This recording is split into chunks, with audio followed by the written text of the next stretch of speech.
नमस्ते. पुढच्या लेक्चरला आपण हायजेन्स थिअरी पाहणार आहोत.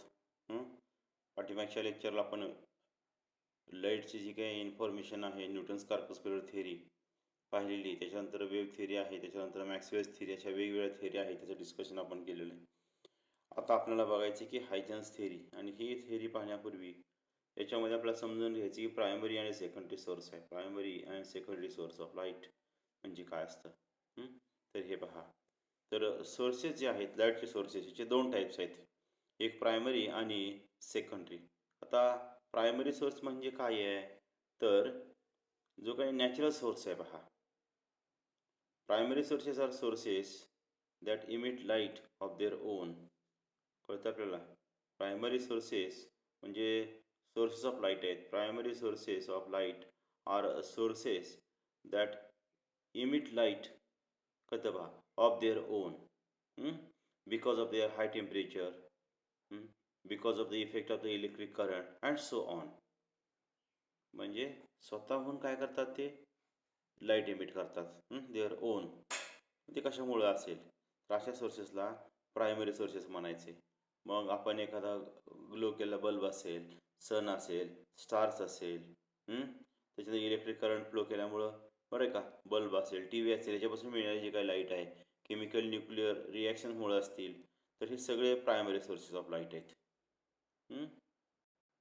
त्याच्यानंतर secondary sources are those sources. कळतं का बघा आपल्याला.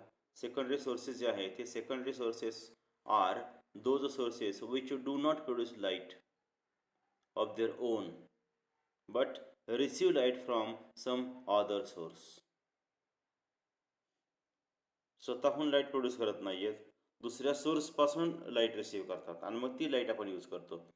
अशा सोर्सेसला म्हणायचे secondary sources. So secondary sources are those sources which do not produce light of their own but receive light from some other source and either reflect or scatter around. कळते का. and reflect or scatter it around. Example include moon आहे, planets आहेत, objects like humans, animals, plants etcetera which we see due to the reflected light. तर असे दोन sources आहेत, primary sources आणि secondary sources, हे आपल्या लक्षात यावं. तर असे जे काही सोर्सेस आहेत, हे सोर्सेस आपल्याला व्यवस्थित लक्षात ठेवायचे आहेत. आता आपण पुढची टर्म पाहत आहोत की वेव्हफ्रंट म्हणजे काय असतं. हे आहे 7.4.2 वेव्हफ्रंट. याच्यामध्ये आपल्याला जास्तीत जास्त डेफिनेशन आपल्याला समजून घ्यायचे. पहा, कळतं का. डेफिनेशन जास्तीत जास्त लक्षात आली पाहिजे आपल्याला. तर वेव्हफ्रंट म्हणजे काय आहे. So wavefront is the locus of all the points of the medium. Definition त्याची अशी आहे, locus of all the points of the medium having same phase at a given instant of time is called the wavefront. हा locus आहे, group of points आहे की जिथं सगळे points at a time येतात, असा हा locus. Having the same phase म्हणजे स्टेट ऑफ व्हायब्रेशन सगळ्या पार्टिकलची सेम असते at a given instant of time is called the wavefront. So wavefront can be defined as locus of all the points of the medium to which waves reach simultaneously so that all the points are in the same phase. कळते. हे अशी पण definition त्याची आहे. तर ही आपल्याला वेव्हफ्रंट लक्षात यावी. आता याच्यामध्ये वेव्हफ्रंटची ही डेफिनेशन. त्याच्यानंतर टाईप्स ऑफ वेव्हफ्रंट जे काय आहे, ह्या टाईप्स ऑफ वेव्हफ्रंटमध्ये 3 टाईपच्या वेव्हफ्रंट्स आपण डिस्कस करणार आहोत. कळतं पहा, 3 टाईपच्या वेव्हफ्रंट आपल्याला डिस्कस करायचे आहेत. आता सुरुवातीला बघूया आपण स्पेरिकल वेव्हफ्रंट. इथं आपल्याला दाखवलेली आहे स्पेरिकल वेव्हफ्रंट. या फिगरमध्ये ही जी काही फिगर दिसते आपल्याला, या फिगरमध्ये स्पेरिकल वेव्हफ्रंट दाखवलेली आहे. 3 टाईपच्या वेव्हफ्रंट्स आहेत. लक्षात आहे, कुठल्या 3 टाईपच्या वेव्हफ्रंट आहेत, तर एक स्पेरिकल वेव्हफ्रंट, दुसरी प्लेन वेव्हफ्रंट, त्याच्यानंतर तिसरी आहे ते सिलेंड्रिकल वेव्हफ्रंट. अशा 3 टाईपच्या वेव्हफ्रंट आपल्याला लक्षात यायला पाहिजेत. आता स्पेरिकल वेव्हफ्रंट किंवा स्पेरिकल सरफेस म्हणजे काय असतं, हे थोडंसं आपण समजून घेऊया. पहिली घेऊया स्पेरिकल वेव्हफ्रंट. तर इथं आपल्याला ओ हा पॉईंट सोर्स आहे. या डायग्राममध्ये ओ जो आहे हा पॉईंट सोर्स ऑफ लाईट आहे. So it is the primary source. हा प्रायमरी सोर्स आहे. ओ हा सोर्स आहे, पण तो कसला सोर्स आहे लाईटचा? प्रायमरी सोर्स आहे. तिथून जी काय लाईट इमिट होईल, ही इमिट झालेली काय लाईट आहे, ही इमिट झालेली लाईट काहीतरी डिस्टन्स कवर करेल. समजा टी या टाईममध्ये, टी एवढ्या टाईममध्ये त्या सगळ्या वेव्स एका सर्टन डिस्टन्सला जाऊन अराईव्ह होतील. समजा ते इथं आल्या, हे मी दाखवतोय, जे काय पॉईंट दाखवतोय, यस, या पॉईंटला ह्या सगळ्या हे जे काय वेव्ज आल्या, ह्या वेव्ज इथं आल्या ॲट एनी इन्स्टंट टी. इथं येत असताना सगळ्या या वेव्ज ह्या कशा आहेत? सेम स्टेट ऑफ व्हायब्रेशनमध्ये किंवा इन सेम फेज आहेत. हे सगळे पार्टिकल इन सेम फेज आहेत. मग असा जो काही स्पेरिकल याला एनक्लोज करणारा सरफेस काढला आपण, असा याला एनक्लोज करणारा आपण हा सरफेस काढला. तर हा सरफेस स्पेरिकल आहे, कळतं पहा. हा सरफेस स्पेरिकल आहे. आणि असा जो काही स्पेरिकल सरफेस असतो याला म्हणायचे स्पेरिकल वेव्ह फ्रंट. अशा सरफेसला म्हणायचे स्पेरिकल वेव्ह फ्रंट.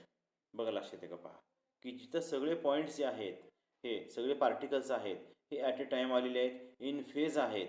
आणि मग त्याला कवर करणारा जो सरफेस आहे, हा सरफेस म्हणजे दुसरं तिसरं काही नसतो, हा स्पिअर असतो. आणि म्हणून याला म्हणायचे स्पेरिकल सरफेस. तर अशा पद्धतीनं ह्या स्पेरिकल सरफेसचे एक्सप्लेनेशन अगदी थोडक्यामध्ये आपल्याला लक्षात ठेवायचे.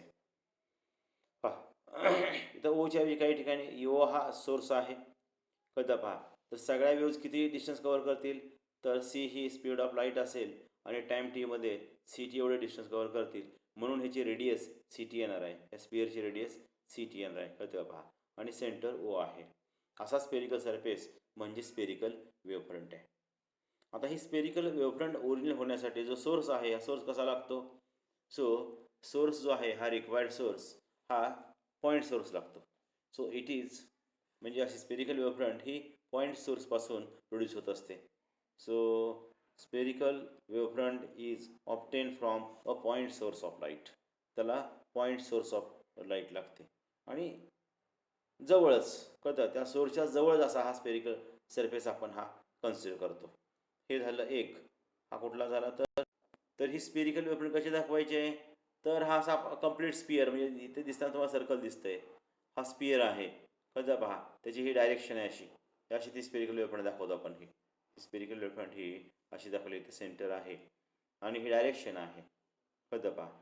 ॲरोने दाखवलेली ही डायरेक्शन आहे. वेव्ह नॉर्मल देखील तिला आपण नाव देणार आहोत, कळतं पहा. वेव्ह नॉर्मल म्हणजे काय असतं तर ते पण सांगू आपण. समजा हा स्पेरिकल सरफेस आहे आणि या सरफेसला ज्या डायरेक्शननं वेव्ह प्रोपागेट होते आहे त्या डायरेक्शनमध्ये हा परपेंडिक्युलर काढला असा, कळतं पहा. So perpendicular drawn at any point on the wave front in the direction of propagation of light is called the wave normal. तर ही वेव्ह नॉर्मल आहे. इथं 1, 2, 3 ह्या तिन्ही वेव्ह नॉर्मल्स आहेत. तर हा एवढा स्पेरिकल वेव्हफ्रंटचा भाग आपल्याला लक्षात ठेवायचा आहे. त्याच्यानंतर प्लेन वेव्हफ्रंट म्हणजे काय असतं? आता ही स्पेरिकल वेव्हफ्रंट पहा, पॉईंट सोर्स आहे आणि पॉईंट सोर्सपासून अतिशय लांब डिस्टन्सला, इन्फिनिटी डिस्टन्सला, कळतं पहा. आपण स्मॉल पार्ट विचारात घेतला, याचा स्मॉल पार्ट आपण कन्सिडर केला, तर तोच पार्ट असा स्पेरिकल न दिसता तो कसा दिसेल? तर हा असा दिसेल at a very large distance from the, हे इन्फिनिट डिस्टन्स आहे इकडं आणि हा सरफेस आहे. हा स्पेरिकल वेव्हफ्रंटचाच तो सरफेस आहे, सम पार्ट आहे. आणि मग त्यातला हा सम पार्ट आपण बघितला तर it will look like a plane. असं हा प्लेन सरफेस वाटेल आपल्याला, कळतं का. फार लार्ज डिस्टन्सला, at a very large distance from the point source of light, part of such a spherical wavefront will look like a plane and such a surface is called plane wavefront. आणि अशा सरफेसला म्हणायचे plain वेव्हफ्रंट, कळतं पहा.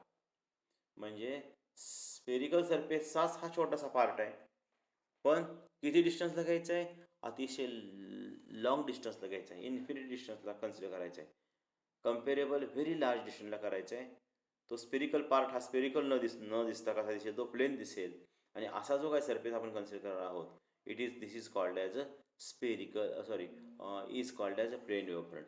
अशा वेव्हफ्रंटला आपल्याला plain वेव्हफ्रंट म्हणायचे. आणि मग ही प्लेन वेव्हफ्रंट कशी दाखवायची आहे? तर इथं ही प्लेन वेव्हफ्रंट दाखवलेली आहे. 7.1 बी फिगर जे आहे ही प्लेन वेव्हफ्रंट दाखवलेली आहे. कळतं पहा 7.1b फिगर आहे ही काय दाखवते? प्लेन वेव्हफ्रंट दाखवते. हे प्लेन दाखवले आहेत. हे एक आहे, हे दुसरं आहे, तिसरं आहे. हे प्लेन्स आहेत म्हणजे ह्या प्लेन वेव्हफ्रंट आहेत. त्याच्यानंतर हे जे काय ॲरोने दाखवलेले लाईन्स आहेत त्या वेव्ह नॉर्मल्स आहेत. ह्या वेव्ह नॉर्मल्स आहेत. ही प्लेन वेव्हफ्रंट मी अशी पण दाखवतो पहा ही. आणि ती अशी पुढं ट्रॅव्हल होणार आहे म्हणून अशा 2-3 आपण लाईन दाखवायची. आणि ती प्रोपागेट होत असताना in the direction of propagation ही अशी अशी म्हणजे हे ॲरोने दाखवलेल्या वेव्ह नॉर्मल्स आहेत. ॲरोने दाखवलेल्या ह्या वेव्ह नॉर्मल्स आहेत आणि ह्याच्या व्हर्टिकल लाईन जे मी दाखवतोय ही प्लेन वेव्हफ्रंट आहे. ही पुढं जाणार आहे म्हणून आपण अशा 2-3 लाईन आपण हे दाखवलेली आहे. 2-3 प्लेन आपण दाखवलेले आहेत. So this is about the plane वेव्हफ्रंट.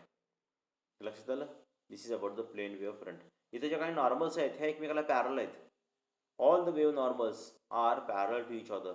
आणि वरच्या वरती स्पेरिकलमध्ये बघितलं तर स्पेरिकलमध्ये कसं आहे तर ही एक वेव्ह नॉर्मल आहे, ही दुसरी वेव्ह नॉर्मल आहे, ही अशी तिसरी वेव्ह नॉर्मल आहे अशी. कळतं पहा दे आर रेडियल. ह्या जे काही वेव्ह नॉर्मल्स असतात या स्पेरिकल वेव्हफ्रंटमध्ये दे आर रेडियल, त्या रेडियल असतात. त्याच्यानंतर तिसरा जो टाईप आहे तो सिलेंड्रिकल वेव्हफ्रंट आहे. सिलेंड्रिकल वेव्हफ्रंट ह्या 2 टाईपच्या बघितल्या. आता थर्ड आहे तो सिलेंड्रिकल वेव्हफ्रंट आहे. याच्यामध्ये दिले का बघू आपण सिलेंड्रिकल वेव्हफ्रंट. आता ही सिलेंड्रिकल वेव्हफ्रंट कशी असते तर सिलेंडरच हे अशा पद्धतीने दाखवतो इथं. हे सिलेंडर आहे. हा त्याचा ॲक्सिस आपण घेतलेला आहे. ही सिलेंड्रिकल वेव्हफ्रंट आहे. आणि त्याच्यामध्ये अशा आपण काय दाखवतो ह्या वेव्ह नॉर्मल्स दाखवतो ह्या सगळ्या बाजूला. ह्या इकडं पण आपल्याला अशा दाखवतील, इकडे अशा दाखवतील. या समोर आहेत, पाठीमागं आहेत. तर सोर्स हा लिनियर असेल. या ॲक्सिसवरती सोर्स ठेवला असं कन्सिडर करा. सोर्स कुठं ठेवला आपण? हा इथं ठेवलेला आहे. कुठं? ॲक्सिस म्हणजे सोर्स ऑफ लाईट आहे. म्हणजे याला लिनियर सोर्स लागतो. Linear source. जर हा लिनियर सोर्स असेल तर त्याच्यापासून मिळणारी जी काही वेव्हफ्रंट आहे या वेव्हफ्रंटला म्हणतात सिलेंड्रिकल वेव्हफ्रंट. अशा वेव्हचं नाव आहे सिलेंड्रिकल वेव्हफ्रंट. कळते? आणि त्याच्यामध्ये असणाऱ्या ह्या ज्या काही वेव्ह नॉर्मल्स आहेत ह्या वेव्ह नॉर्मल्स कशा आहेत पहा ह्या अशा डायव्हर्जिंग असतात. रेडियल आणि डायव्हर्जिंग आहेत. तर लिनियर सोर्स असेल तर आपल्याला कुठली वेव्हफ्रंट मिळणार आहे? लिनियर सोर्स असेल तर आपल्याला असे सिलेंड्रिकल वेव्हफ्रंट मिळणार आहे. पॉईंट सोर्स असेल तर फायनाईट डिस्टन्सला आपल्याला स्पेरिकल वेव्हफ्रंट मिळणार आहे. आणि पॉईंट सोर्सच आहे पण इन्फिनिटीला आहे तर मिळणारी वेव्हफ्रंट ही आपली प्लेन वेव्हफ्रंट असेल. तर सन जे आहे या सनपासून येणारी जी काही लाईट आहे on the surface of the earth ही in the form of electromagnetic wave येते on the surface of the earth. ही अर्थ आपण कन्सिडर केली आणि त्या सोर्स ऑफ लाईट आहे. हे डिस्टन्स फार प्रचंड आहे. तर ह्या अर्थवर येणारी ही जी लाईट आहे ही in the form of plane wavefront असते. So the light which we get on the surface of the earth from the sun is in the form of plane वेव्हफ्रंट.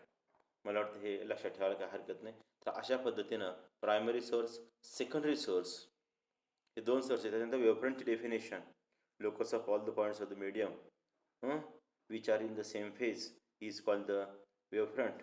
त्याच्यानंतर wave normal perpendicular drawn to the surface of the wavefront at any point in the direction of propagation of light is called the wave normal. Ray of light आणि wave normal हे सेमच असते. 3 टाईपचे वेव्हफ्रंट पाहिले आपण. 3 टाईपचे वेव्हफ्रंट. एक स्पेरिकल वेव्हफ्रंट, दुसरी प्लेन वेव्हफ्रंट आणि तिसरी आता समोर आहे ती सिलेंड्रिकल वेव्हफ्रंट. स्पेरिकल वेव्हफ्रंट प्रोड्यूस करण्यासाठी आपल्याला सोर्स कसा लागतो? पॉईंट सोर्स लागतो. बरोबर आहे. त्याच्यानंतर प्लेन वेव्हफ्रंट्स मिळण्यासाठी पॉईंट सोर्स पण इन्फिनिटी डिस्टन्सला आणि सिलेंड्रिकल मिळण्यासाठी आपल्याला लिनियर सोर्स लागतो. तर असे काही पॉईंट्स आपल्याला ह्याच्यामध्ये थोडक्यात आणि डायग्राम लक्षात ठेवायला काही अडचण नसावी मला वाटतं. त्याच्यानंतर आपण जातोय हायजेन्स प्रिन्सिपल म्हणजे काय असतं. आपण आता स्टडी करतोय ते हायजेन्स प्रिन्सिपल. पुढचं आर्टिकल बघायचं आपल्याला की हायजेन्स प्रिन्सिपल म्हणजे काय आहे. याच्यावरती क्वेश्चन असणार आहे स्टेट. क्वेश्चन काय? स्टेट हायजेन्स प्रिन्सिपल स्टेट करायचं आपल्याला. So each point on a wavefront acts as a secondary source of light. Each point कुठला वेवफ्रंटवरचा, each point on the wavefront acts as a secondary source of light. कळते? Each किंवा every point, ही जी काही wavefront आपण बघितलेली आहे, समजा इथे मी आता हे अशी घेतो, ही स्पिरिकल वेवफ्रंट आहे, तर त्याच्यावरती इथला पॉईंट आहे, इथला पॉईंट आहे, सगळे points, each and every point तो परत एकदा सोर्स म्हणून ॲक्ट होणार आहे. It will act as a secondary source of light. आता तो सोर्स ऑफ लाईट आहे म्हटलं तर it will emit the waves. कळतं का? Light waves emitting secondary wave, त्याला सेकंडरी वेव्ह म्हणायचं, कॉल्ड वेवलेट्स. त्याला नाव आहे wavelets. In all directions sorry which travel with the speed of light. which travel with the speed of light in the medium. The new wavefront can be obtained by taking the envelope of these secondary wavelets traveling in the forward direction. Forward डायरेक्शनला travel होणाऱ्या काय ह्या waves आहेत, म्हणजे wavelets आहेत, त्याचं envelope consider केलं आपण या सेकंडरी वेवलेट्स. सेकंडरी वेवलेटचं फॉरवर्ड डायरेक्शनमध्ये ट्रॅव्हल होणाऱ्या ज्या काय सगळ्या वेव्ज आहेत, म्हणजे वेवलेट्स आहेत, त्याला एन्व्हलप कवरिंग सरफेस आपण कन्सिडर केला. कळतं का? तर it will give the new wavefront. म्हणजे न्यू वेवफ्रंट कशी ऑप्टेन करायची?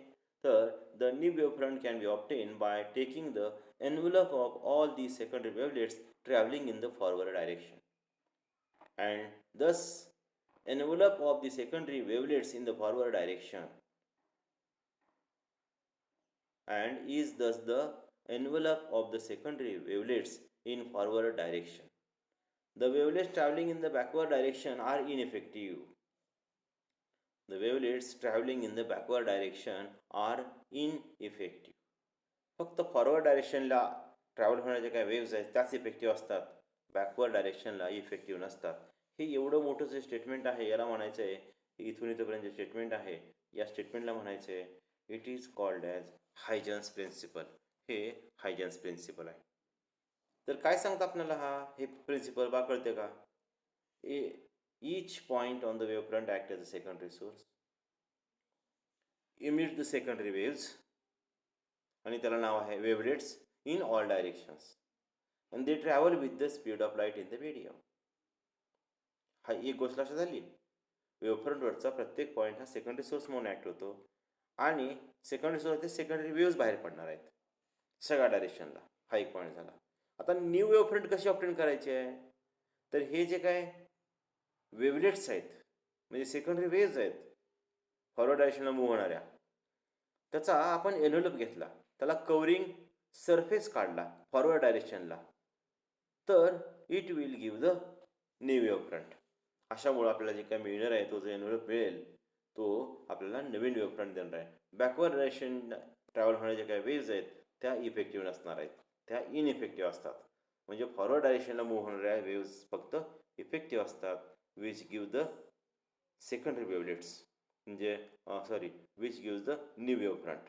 न्यू वेवफ्रंट आपल्याला मिळणार आहे. बॅकवर्ड डायरेक्शनला जर आपण सरफेस काढला तर आपल्याला काही मिळणार नाही, कारण त्या इनइफेक्टिव्ह असतात. तर हे जे याला म्हणतात, हे जे काही स्टेटमेंट आहे याला म्हणतात हायजन्स प्रिन्सिपल. हे हायजननं सांगितलेलं प्रिन्सिपल आहे, आणि या हायजन्स प्रिन्सिपलचा यूज करून आपल्याला वेवफ्रंट कन्सिडर करायची. पुढच्या आर्टिकलमध्ये आपल्याला हे वेवफ्रंट कन्सिडर करायचे आहे. So construction of plane wavefront आणि construction of the spherical wavefront हे असं आपल्याला एक्सप्लेन करायचे. टाईप्स ऑफ वेवफ्रंट पाहिल्यानंतर इथं आपल्याला आता कन्स्ट्रक्शन बघायचं त्याचं, प्लेन वेवफ्रंटचं कन्स्ट्रक्शन आणि स्पेरिकल वेवफ्रंटचं कन्स्ट्रक्शन आपल्याला याचा यूज करून आपल्याला पाहायचं आहे. मला वाटतं हे लक्षात येतं आपल्या. मग आता construction of a plane wavefront. Construction of a plane wavefront पाहतोय आपण. काय दिलं याच्यामध्ये कन्स्ट्रक्शनमध्ये? तर आपल्याला हे बघा, ही जी काही फिगर दिलेली आहे या फिगरमध्ये आपल्याला construction of a plane wavefront explain करायचं आहे. Construction of a plane wavefront आपल्याला हे करायचं म्हणजे ॲक्च्युअली कन्स्ट्रक्ट करायचे आहे. जॉमेट्रिकल इन्स्ट्रुमेंटचा यूज करून आपल्याला वेवफ्रंट कन्स्ट्रक्ट करायचे आहे. यातले काही पॉईंट सांगतो आपल्याला, ते लक्षात ठेवायचे आपल्याला. तर त्यासाठी आपल्याला इनिशियल वेवफ्रंट कन्सिडर करावं लागेल, ज्याला म्हणायचं आहे प्रायमरी वेवफ्रंट. या डायग्राममध्ये हे ए बी जे दिसते आपल्याला, ए बी दिसते का? इथं ए लिहिले खाली, इथं ए लिहिलेलं आहे आणि इथं बी लिहिलेलं आहे आणि त्याला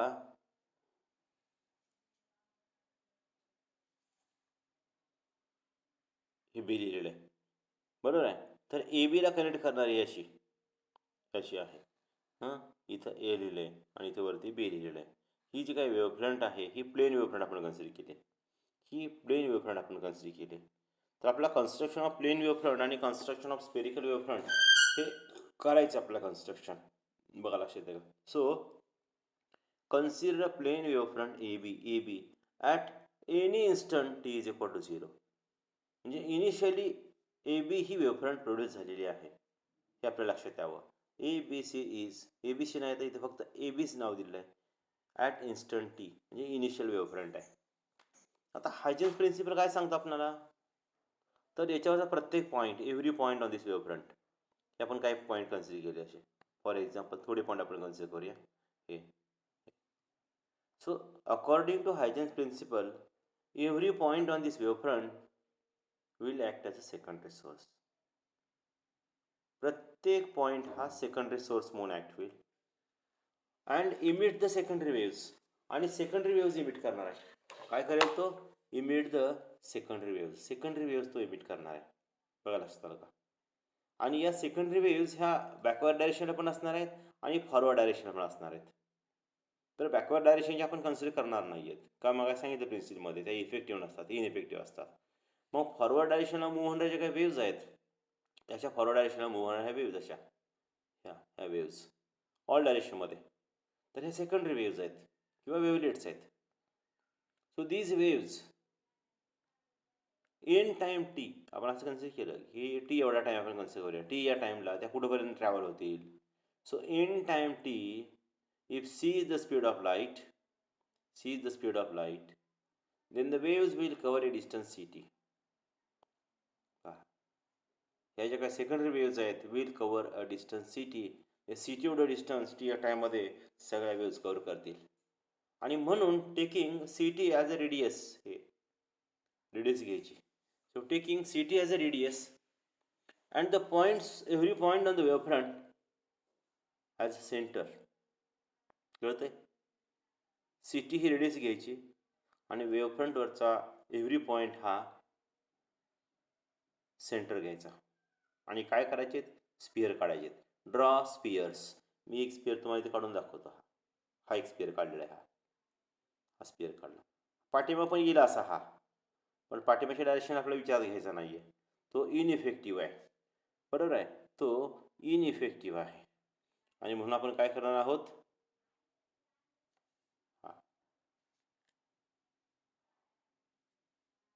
तो विचारात घ्यायचा नाही आपल्याला. तो आपल्या पाठीमागं विचारात घ्यायचा नाही. बघा लक्षात येते का आपल्या.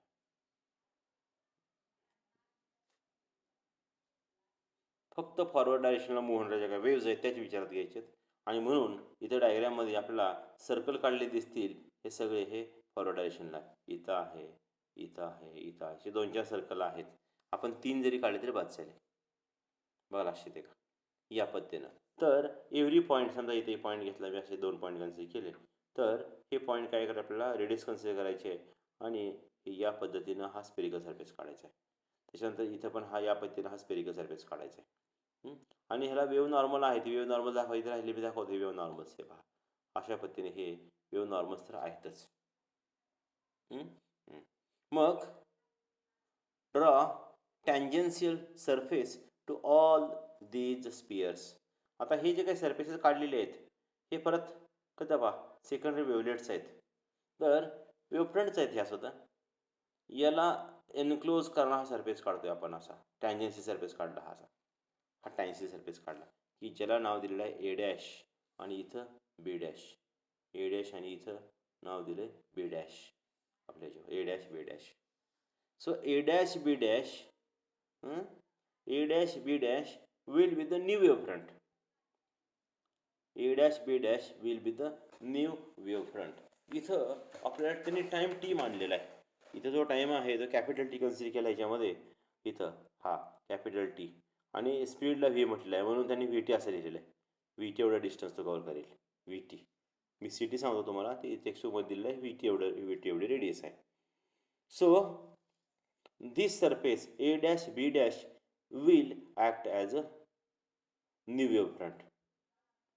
फॉरवर्ड डायरेक्शनला मूव्ह होणारी ही वेवफ्रंट आहे. तर ही न्यू वेवफ्रंट कदा पहा ही न्यू वेवफ्रंट आपण कन्सिडर केलेली आहे. So construction of a plane wavefront आपण, आणि ती प्लेनच आहे. ती काय आहे? प्लेनच आहे. तर युजिंग हायजेन्स प्रिन्सिपल अशा पद्धतीने आपल्याला वेवफ्रंट कन्स्ट्रक्ट करता आली पाहिजे. या पद्धतीनं प्लेन वेवफ्रंट आपल्याला कन्स्ट्रक्ट करता आली पाहिजे. बॅकवर्ड डायरेक्शनला मुव्हिंग जी काही वेवफ्रंट जरी आपण काढली अशी डॉटेड लाईननं आणि काढली आपण, तर ती काय नसणार आहे? अस्तित्वात नसणार आहे, इनइफेक्टिव्ह असणार आहे. कारण बॅकवर्ड डायरेक्शन जे काही वेव्ज आहेत त्या ट्रॅव्हलच होत नाही आहेत, त्यामुळे ती इनइफेक्टिव्ह असेल. तर अशा पद्धतीने ही डायग्राम आपल्याला इथं प्लेन वेवफ्रंटची दिली आहे. याच्यामध्ये आपल्याला इथं हे दाखवायचे असे एका ठिकाणी तरी यावं, एका ठिकाणी तरी असे वेव्ह नॉर्मल्स आल्या पाहिजे, त्याच्यामध्ये वेव्ह नॉर्मल्स याच्यामध्ये आल्या पाहिजेत या पद्धतीने. आणि मला वाटतं हे टी इथे कॅपिटल टी का घेतलं माहीत नाही, पण इथं कॅपिटल टीच्या ऐवजी वी आणि स्मॉल टी घ्यावा आपण. व्ही टी ही रेडियस घेतलेली, प्रत्येकीची रेडियस. असं कन्स्ट्रक्शन आपल्याला करता यावं, क्लीन कन्स्ट्रक्शन असावं, पेन्सिल साहेब आपल्याला हे काढता आलं पाहिजे. तर हे झालं construction of a plane wavefront. त्याच्यानंतर आहे construction of a spherical wavefront. Construction of a spherical wavefront using the Huygens principle. वेगवेगळा क्वेश्चन असणार आहे. Explain the construction of plane wavefront, explain the construction of spherical wavefront using the Huygens principle. अशा पद्धतीनं question असताना आपल्याला 2-2 मार्काचे questions आहेत. तर explanation तसंच येईल. कन्सिडर ए बी, ही जी काही ए बी आहे ती स्पेरिकल वेवफ्रंट आहे. At instant t is equal to 0. कळतं का बघा? Time t is equal to 0 असताना म्हणजे इनिशियल वेवफ्रंट ए बी जी आहे ही ए बी काय आहे? इनिशियल वेवफ्रंट आहे at time t is equal to 0. Time t 0 असताना असणारी वेवफ्रंट आहे, which is produce by a point source of light. Point सोर्सपासून प्रोड्यूस झालेली ही वेवफ्रंट आहे ए बी. म्हणजे ए बी ही आपल्याला माहीत असणारी वेवफ्रंट आहे. आता as soon as the wave reaches this wavefront, every point on the wavefront act as a secondary source. प्रत्येक पॉईंट या वेवफ्रंटवरचा हा सेकंडरी सोर्स म्हणून ॲक्ट होणार आहे. म्हणजे लिहिले बघा सेकंडरी सोर्स, एक पॉईंट दाखवला आहे. तर every point will act as a secondary source. आणि तो काय इमिट करेल? तर सेकंडरी वेव्ज इमिट करेल. Which will emit the secondary waves in all direction. आपल्याला फक्त फॉरवर्ड डायरेक्शनच्या विचारात घ्यायचे आहेत. मग मागासारखंच आपण व्हेलॉसिटी आपण व्ही मानली. V is the velocity of light, मीडियममध्ये आहे व्ही. तर in time T all the waves will cover A distance V T. V तेवढे डिस्टन्स कवर करतील सगळ्या waves. Therefore taking V T as a radius and every point on the wavefront as a center, draw hemispheres. Draw hemispheres. Hemisphere आपल्याला draw करायचे आहेत. आणि मग हे इथं हेमिस्फिअर हे भरपूर फार दाखवले यांनी. एवढे न दाखवता आपण काय करायचे, हे साधारणतः 1, 2 आणि 3च पॉईंट विचारात घ्यायचे आहेत. इथं ए म्हणू आपण, इथं बी म्हणू आणि सी म्हणूया. आणि मग ह्याला हेमिस्फिअर्स काढायचे आहेत, कन्सिडर करायचे. ॲक्च्युली इथे एक झाला, इथं दुसरा झाला, इथं असा तिसरा झाला. आणि ह्याची रेडियस जी आहे ती व्ही टी दाखवली आपण इथं. आणि ह्या अशा पद्धतीने ह्या वेव्ह नॉर्मल ह्या असल्याच पाहिजेत. ह्या वेव्ह नॉर्मल काढायच्या, ह्या 2-3 वेव्ह नॉर्मल काढायच्या. अशा 3 वेव्ह नॉर्मल. इथं पॉईंट सोर्स ओ असेल तर ओ, रेडियस व्ही टी दाखवायची, वेव्ह नॉर्मल लिहायचे, सगळं लिहायचे. So these wavefronts are the second wavelets. Diagram दाखवले वेव्हलेट्स.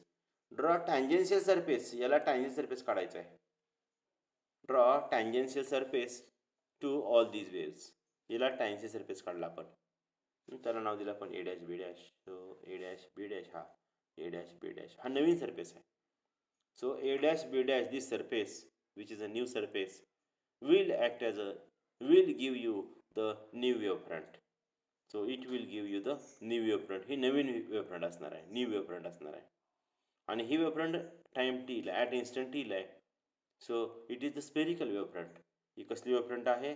स्पेरिकल वेवफ्रंट आहे. म्हणजे आपल्याला स्पेरिकल वेवफ्रंट अशा पद्धतीने मिळू शकते by using the Huygens principal. तर हायजेन्स प्रिन्सिपलचा हाच यूज आहे. आत्ता या इन्स्टंटला आपल्याला वेवफ्रंट माहीत आहे, तर आणखी थोड्या वेळानंतर काही इन्स्टंट नंतर ती वेवफ्रंट कुठली असेल आणि कुठं असेल हे आपल्याला शोधता येतं कन्स्ट्रक्शन करून. याला हे जॉमेट्री कन्स्ट्रक्शन करून याला म्हणतात हायजेन्स कन्स्ट्रक्शन. याचं नाव आहे हायजेन्स कन्स्ट्रक्शन. हे एक झालं स्पेरिकल वेव्हफ्रंटसाठी आणि ह्याच्या अगोदर पाहिलेलं आपण प्लेन वेव्हफ्रंटसाठी होतं. तर असं हे कन्स्ट्रक्शन ऑफ प्लेन वेव्हफ्रंट आणि कन्स्ट्रक्शन ऑफ द स्पेरिकल वेव्हफ्रंट हे असे छोटे आर्टिकल आपल्याला व्यवस्थित लिहिता आले पाहिजेत. मला वाटतं समजले असतील. त्यातले थोडे थोडे पॉईंट आपल्याला सांगितलेले आहेत, ते लक्षात ठेवायचे. टेक्स्टबुकमध्ये तुम्ही डिटेलमध्ये वाचू शकता, कळतं का. आणि लिखाणासाठी सांगितलं, जेवढं लिखाणासाठी आवश्यक आहे तेवढे सगळे महत्त्वाचे पॉईंट्स मी आता इथं डिस्कस केलेले आहेत, हे आपण लक्षात ठेवावेत. ठीक आहे, थांबूयात आपण. धन्यवाद.